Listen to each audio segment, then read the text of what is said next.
Assalamualaikum warahmatullahi wabarakatuh. Alhamdulillahi rabbil alamin. Wassalatu wassalamu ala asyrafil anbiya'i wal mursalin wa ala alihi wa sahbihi ajma'in, amma ba'du. Ibu-ibu beserta bapak-bapak jamaah kajian Masjid At-Taqwa Sawahan Pandowo Harjo Sleman yang kami hormati. Alhamdulillahirabbil alamin, kesempatan pada malam hari ini kita diberikan kekuatan, taufik serta hidayahnya sehingga bisa melaksanakan sholat isya berjamaah, dilanjutkan dengan sedikit kajian dan nanti berakhir dengan sholat tarawih. Ibu-ibu beserta bapak yang kami hormati, di dalam kitab suci Al-Quran yang pertama namanya Al-Fatihah, yang terakhir An-Nas. Surat An-Nas itu surat yang setiap ayatnya bicara tentang manusia. Maka disebut surat An-Nas karena memang di dalamnya full ya, seluruhnya ada kata-kata manusia. Diberi nama Al-Fatihah karena sebagai pembuka, depan sendiri ya, pembuka surat, jadi Al-Fatihah. Sering disebut dengan Ummul Kitab karena induknya kitab. Isinya itu kesimpulan suratul Al-Fatihah itu sama dengan kesimpulan secara keseluruhan. Akidah, ibadah, janji dan ancaman, hukum-hukum, kisah-kisah. Ada 5 macam. Di surat An-Nas ya, akan kita sampaikan 3 ayat pertama. Akan kita kaitkan dengan suratul Fatihah. A'udzu billahi minasyaitonir rajim. Bismillahirrahmanirrahim. Qul a'udzu birabbin nas. Rabbun di situ artinya adalah Allah yang menciptakan, Allah yang menguasai, Allah yang memanage, Allah yang mengatur, Allah yang melayani, dan Allah yang nanti mengakhiri. Jadi Allah yang menciptakan, Allah yang melayani, Allah yang memanage, mengatur, dan nanti mengakhiri. Rabbun ya Rabbun. Itu harus ditanamkan kepada diri kita, diri pribadi kita, diri keluarga kita, diri umat Islam, juga teman-teman kita. Ada beberapa ahli hadis mengatakan begini.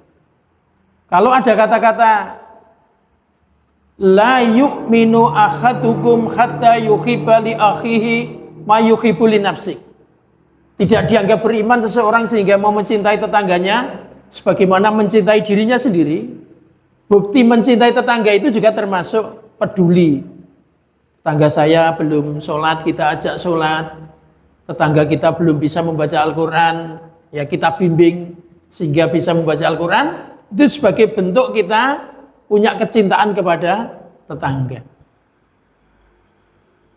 Kita pahamkan. Yang kedua, Malikin Nas. Allah itu yang merajai atau menguasai. Menguasai. Jadi manusia itu dikuasai oleh Allah. Di beberapa tafsir dikatakan, termasuk tafsirnya Pak Prof. Qureshihab ya, di Al-Misbah itu, apapun yang terjadi atas manusia memang seluruhnya atas kehendak Allah. Atas kehendak Allah. Jadi kita ini kalau melihat teman kita, ya, mungkin teman kita mendapat rezeki banyak, kita juga harus senang karena itu kehendak Allah. Ketika teman kita itu mendapatkan musibah, ya aturan dalam Islam kita berbela-sungkawa karena sedang diuji oleh Allah. Jadi orang yang sedang teruji kita derek prihatos, gitu. Derek berbela-sungkawa. teman kita yang mendapatkan rezeki, kita ikut berbahagia. Jadi kejadian seluruhnya atas kehendak Allah, tetapi kita cara mensikapinya sesuai dengan kondisinya masing-masing. Orang yang rajin ibadah, kita acungi jempol. Engkau luar biasa. Engkau rajin sholat. Engkau rajin baca Quran. Yang belum kita juga kita perhatikan. Kita beri semangat, mari kita membaca Al-Quran, mari kita melaksanakan sholat. Ya. Dan maka dari itu kita sebagai umat Islam punya keyakinan bahwa Allah lah yang menguasai seluruh kondisi manusia ini, termasuk kita semua. Lantas logika terakhir adalah ilahinas. Kalau orang sudah diyakinkan, diciptakan oleh Allah, diatur oleh Allah, dikuasai oleh Allah, maka setelah yakin itu meningkat menjadi ilahinas. Allah itu punya hak untuk disembah, sehingga kita punya kewajiban untuk menyembah kepada Allah. Itu dalam bahasa menterengnya konsekuensi logis. Jadi seseorang yang sudah meyakini Allah yang menciptakan, yakin Allah yang merajai, menguasai, ketika Allah sudah berfirman, "Wa ma khalaqatul jinna wal insa illa liya'budun," bahwa dan tidaklah maksudnya Allah menciptakan jin dan manusia kecuali supaya ibadah, maka kita harus beribadah kepada Allah.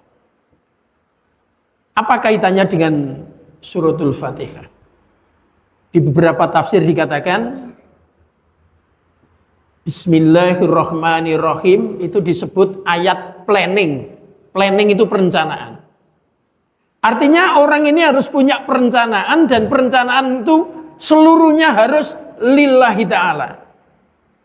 Dengan nama Allah yang maha pengasih lagi maha penyayang. Artinya semua umat Islam harus berlatih, apapun yang direncanakan itu harus dalam rangka untuk mencari ridho Allah. Bapak Ibu-ibu, ini sudah mau hari raya Idul Fitri. Mungkin sudah merencanakan akan membeli pakaian yang baru. Nanti kalau ditanya, kenapa hari raya Idul Fitri harus pakai pakaian yang baru? Ya jawabnya harus sesuai yang ditentukan oleh Allah. Kami akan merayakan hari kemenangan dalam rangka untuk mensyukuri nikmat Allah. Saya akan beli pakaian baru. Boleh, walaupun tidak harus baru. Itu artinya perencanaan kita itu seperti Bismillahirrahmanirrahim. Tetapi kalau kita ditanya, ngapain beli pakaian baru? Jawabnya, saya mau beli pakaian yang paling bagus di kampung ini. Biar tidak ada yang menandingi, biar nanti tetangga-tetangga saya panas. Wah, kalau sudah punya tujuan tetangganya panas, wah itu sudah niatnya sudah tidak lillahi ta'ala. Tidak boleh, planningnya menjadi keliru. Ya, maka Bismillahirrahmanirrahim. Alhamdulillahirabbil alamin, action. Action kita itu harus dalam rangka mensyukuri nikmat Allah. Kita ini yakin seluruhnya ini adalah milik Allah ya. Dunia seisinya termasuk manusianya itu milik Allah. Maka kita dalam menjalankan kehidupan ini harus dalam rangka untuk mensyukuri nikmat Allah. La in syakartum la azidannakum wa la in kafartum inna adzabi lasyadid. Ya. Kita diberi jasmani sehat, kita syukuri. Kita diberi badan sehat, kita syukuri. Kita diberi harta benda ya, seberapapun yang diberikan kita syukuri. Ini namanya kita actionnya itu dalam rangka mensyukuri. Ar-Rahmanir Rahim, monitoring. Sering disebut dengan simpati dan empati. Kita ini di dalam hidup ini harus punya simpati kepada tetangga kita. Lebih hebat lagi namanya empati. Jadi besok hari raya Idul Fitri, kita harus punya kepedulian sosial kepada tetangga-tetangga kita. Kalau memang di rumah kita penuh dengan makanan, jangan sampai di tetangga kita ada rumah yang tidak punya makanan. Maka sesama jamaah akan luar biasa kalau saling ngaruhke. Pak Dukuh pripun lebet pun kebak napa dereng. Jenengan benjang niku tamunipun kathah. Wes kebak sudah full. Orson, gula pasir, peyek pun komplit. Yang satu lagi ditanya, gini jenengan pripun? Saestu nyuwun pangapunten setunggal mon dereng wonten. Nah ini harus menjadi perhatian. Jadi jangan sampai kita kalau di masjid setiap imam membaca waladhdallin, aminnya kompak. Amin. Tapi begitu pulang sampai di rumah ternyata terjadi perbedaan yang cukup panjang. Jadi amin itu harus dibawa sampai rumah. Jadi kalau kita bisa amin di sini kompak, mari peyek, orson, gula pasir di rumah juga apa? Juga kompak. Jangan sampai yang satu penuh kerdusnya, yang satu sama sekali tidak ada. Saling checking satu dengan yang lain. Yang terakhir, Maliki Yaumiddin. Maliki Yaumiddin ini sering disebut dengan evaluasi. Di dalam Islam, walaupun sudah rajin sholat, sudah rajin puasa, tapi tetap harus ditutup dengan yakin dengan hari kiamat. Yakin dengan hari kiamat itu sebagai evaluasi. Kalau dia yakin dengan hari kiamat, maka jatah surganya insya Allah surga akan kita dapatkan. Tapi kalau kiamat belum kita yakini, maka rukun iman kita belum selesai. Maka Malik Yaumiddin yang menguasai hari pembalasan, kita harus meyakininya.